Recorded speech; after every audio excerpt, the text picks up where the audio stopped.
When a calm black mother handed her check across the counter, the teller laughed. "We don't process fantasy amounts," he said. Ripping it in half while customers watched, the manager joined in, calling security as phones began recording. She didn't yell, she didn't flinch. Moments later, every screen in the lobby lit up, breaking news. Announcing her company's acquisition of the same bank for $2.3 billion, the teller froze when he looked up at the billboard outside. Her son's face was on it, smiling under the bank's logo. The lobby of Summit First Bank hummed with quiet confidence. Polished floors, hushed voices, and a slogan etched in steel above the counters. "Your trust, our duty, Dr." Leanna Mercer stepped into the line with a steady breath and a check folded neatly in her palm. She wasn't in a hurry. Precision never rushed. When it was her turn, the teller glanced up. Brent Doyle read the amount, $2.3 million, and smirked as if he'd been handed a joke. "Depi or cash?" he asked, tone already suspicious. "Deposit?" Leanna replied. "Into my business account. Mercer ID is on file." Brent tilted his head. "Where'd you get this?" Leanna looked at him evenly. "Proceeds from an asset sale." "Of course it is," he said, voice rising. "ID." She slid 2 forms across the counter. "A driver's license and a corporate credential." He glanced, then laughed. "We see forged corporate badges every month." "It's not forged," she said calmly. "Please run it." He didn't. He waved over the branch manager. Paula Sloan approached with the weary confidence of someone used to being obeyed before being right. Brent whispered in her ear, and she nodded along without a single question to Leanna. "Ma'am," Paula announced, "this looks irregular. We'll have to hold the check pending verification. It verifies in seconds if you scan it." Leanna replied, "Try the system." Brent leaned closer to the glass. "We don't process fantasy amounts from walk-ins." Phones lifted around the lobby. A mother feeding a child tapped record.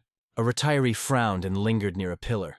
Leanna kept her voice level. "Run the check." Paula's jaw set. "Security," she called toward the vestibule.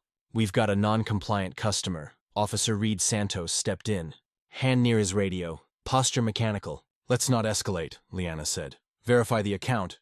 Brent picked up the check, sniffed like a judge about to deliver wisdom, and ripped it clean in half. Gasps cracked the room open. Someone whispered, "Did he just?" Another voice, on camera. Leanna didn't flinch. "You just destroyed negotiable funds," she said. Quiet but surgical. Brent shrugged. "If it were real, it wouldn't be in your hands." Paula crossed her arms. "Ma'am, step aside while we contact law enforcement." "For depositing money?" Leanna asked. "For attempting fraud," Brent snapped. Leanna's phone vibrated. She glanced at the screen and answered, "Yes." A crisp voice came through the speaker. "Dr. Mercer, final confirmation. Arcadia Ventures has closed acquisition of Summit First Bank." The board sign-off hit at 12:59. Leanna's gaze never left Brent's. "Stamp it," she said. "Public disclosure in 60 seconds. The digital screens in the lobby blinked, then refreshed. A headline rolled across in stark lettering. "Arcadia Ventures completes purchase of Summit First Bank." Effective immediately, murmurs turned into a rushing wave. Paula's face drained. Brent blinked like a man waking into a nightmare. Then the front door's billboard outside shifted. A new ad loaded bright and celebratory. "Summit Scholars investing in tomorrow." The smiling face on the banner was a teenager in a graduation cap. Name printed bold beneath Julian Mercer. A little boy at the window shouted, "Hey, he looks like the lady!" Several customers turned back to Leanna, realization spreading like flame on paper. Paula swallowed. "Dr. Mercer, is that my son?" Leanna said. "The face of your scholarship campaign?" Brent stepped back from the shredded check as if it might burn him. "This can't be real." Leanna lifted her phone again. "Compliance," she said. "Come inside." 2 executives and a legal counsel moved through the doors with purposeful calm. They approached Leanna first. "Congratulations, Dr. Mercer," one said. "Transition team is in place," she nodded once. "Start here." The counsel addressed the counter. "Who handled this transaction?" Brent raised a shaking hand. Paula tried to intercept. "I authorized." Leanna stopped her with a look. "You endorsed an accusation without evidence." The counsel's voice carried, effective immediately. "Brent Doyle and Paula Sloan are suspended pending termination review." "Officer, please retrieve their badges." "HR will escort them out," Brent stammered. "I didn't know." "You didn't want to know," Leanna said. "That's the problem." Paula's eyes filled. "I misread the situation." "No," Leanna answered. "You misjudged a person." The lobby had become a courtroom. No shouting, no chaos, just consequence. Leanna turned to the customers. "For anyone waiting, you'll receive fee waivers today. If you've experienced similar disrespect here, the transition team will take your statements now. We're rebuilding this branch, starting with how people are treated." She looked back to the officer. "Thank you for staying measured," Reed nodded, chastened. I should have asked questions first. Ask next time, Leanna said. It's cheaper than lawsuits. The executives began processing paperwork on portable tablets.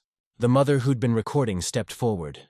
Dr. Mercer, I'm sorry you went through that. Leanna offered a small smile. I'm not. Exposure saves more people than rage ever will. A junior teller, Noah Pierce, raised a tentative hand. I tried to say something, he said, voice trembling. They shut me down.